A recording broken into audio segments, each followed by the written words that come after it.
చంద్రబాబు నాయుడు గారు అంటున్నారు నిన్న ఏంటంటే 93% స్ట్రైక్ రేట్ అంట. ఎన్ని టీములు కలుపుకున్నాడేవయ్యా 93% స్ట్రైక్ రేట్ గురించి? నీ టీం సంగతి దేవుడేరు. బీజేపీ టీము, ఆయన పేరేంటి, జనసేన టీము, ఇన్ని టీములు కలిసి ఆడారు. అందుకని నీకు 93 స్ట్రైక్ రేటా కనపడుతుంది. సింగిల్ గారా బ్యాటింగ్, సింగిల్ గారా నాయన? క్లీన్ బౌల్ డక్అవుట్ కాకపోతే అప్పుడు నన్ను అడుగు. సింగిల్ గా ఆడినటువంటి తత్వం ఎప్పుడైనా ఉందా? ఎప్పుడు చంద్రబాబు నాయుడు గారు ఎన్టీ రామారావు గారిని వెన్నుపోటు పొడిచిన దగ్గర నుంచి ఎవరొకరిని మీద ఆధారపడి రాజకీయాలు చేయటమే తప్ప సింగిల్ గా వచ్చినప్పుడల్లా నువ్వు చితకబాదిన సందర్భాలే తప్ప ఎక్కడైనా ఎప్పుడైనా సింగిల్ గా లేకోకుండా గెలిచినటువంటి సందర్భం ఉన్నదా? ఒక్కసారి చంద్రబాబు నాయుడు గారు ఆలోచించుకోవాలని ఈ సందర్భంగా నేను మనవి చేస్తున్నా. అంతేకాదు పాపం చంద్రబాబు నాయుడు గారికి ఈ డప్పాలు కొట్టేవాళ్ళు కొంతమంది ఉన్నారు కదా, ఈ హాస్యనటుల్లాగాను కేతిగాళ్ళలాగాను డప్పాలు కొట్టారు. అవి చాలేదంట.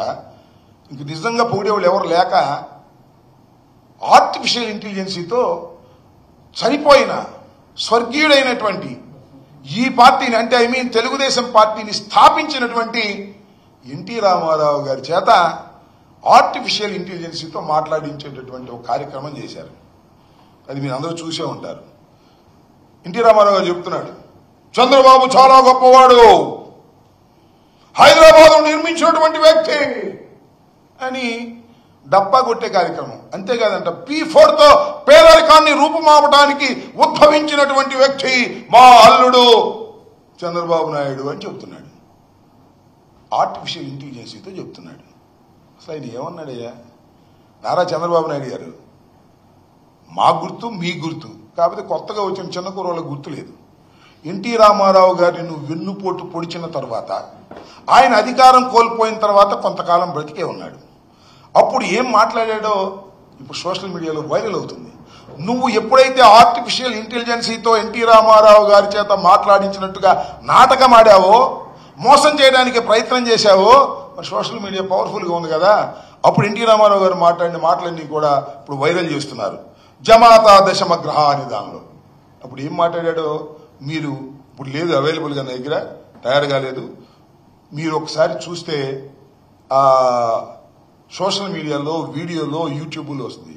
చంద్రబాబు నాయుడు గారు చనిపోయే ముందు ఒక ఇంటర్వ్యూలో చాలా స్పష్టంగా చెప్పాడు, ఔరంగజేబులాగా తండ్రిని కుటుంబాన్ని నాశనం చేసి రాజకీయాల్లోకి రావాలనుకున్నటువంటి వ్యక్తి మా అల్లుడు, చిచి ఆయన పేరు కూడా నేను ఎత్తను, ఒక దుర్మార్గుడు అని బహు రకాలుగా దూషించాడు పాపం చంద్రబాబు నాయుడు గారిని ఎన్టీ రామారావు గారు. బాధతో, తన దించేశాడనే బాధతో, కుట్ర చేశాడనే బాధతో మాట్లాడినటువంటి మాటలు ఇవాళ వైరల్ అవుతున్నటువంటి. ఒక్కసారి చంద్రబాబు నాయుడు గారు మీరు కూడా ఏదైనా అవకాశం ఉంటే చూడండి అని కూడా ఈ సందర్భంగా నేను మనవి చేస్తున్నా. సరే, ఎన్టీ రామారావు గారి పేరు చెప్పి ప్రాంగణం అంతా బ్రహ్మాండంగా ఎన్టీ రామారావు గారు పుట్టినరోజుని అది నేను చెప్పారు కదా. అసలు నందమూరి వంశం నుంచి ఒకళ్ళన్నా ఉన్నారండి డ్యాష్ మీద? బాలకృష్ణ కూడా లేడు. మరి ఎందుకు లేడు? మరి నాకు షూటింగ్ పోయాడే ఏమో తెలియదు. చివరికి బాలకృష్ణ గారు కూడా లేరు. నందమూరి కుటుంబం నుంచి ఒక్కరు కూడా డ్యాష్ మీద కనపడలా. నందమూరి కుటుంబపు మహానాడులా నారావారి కుటుంబపు మహానాడులాగా తయారైపోయినటువంటి సందర్భాన్ని కూడా మనం ఇక్కడ చూసామని మనం చేస్తున్నాం. అంతేకాదు, ఎన్టీ రామారావు గారి మీద అమితమైన ప్రేమ భక్తి ఉన్నట్టుగా నటిస్తుంటాడు నారా చంద్రబాబు నాయుడు గారు. ఆయన అధికారంలో లేనప్పుడు పెద్ద పెద్ద గావు కేకలేస్తాడు, చూశారుగా మీరు. ఎన్టీ రామారావు గారి భారతరత్న ఇవ్వాలి అని. అయ్యా చంద్రబాబు నాయుడు గారు, మీరు కేంద్ర ప్రభుత్వంలో భాగంలో ఉన్నారు, మోడీ గారు మీ అవసరంతో ఉన్నాడు, మరి భారతరత్న గురించి మాట్లాడేంటండి?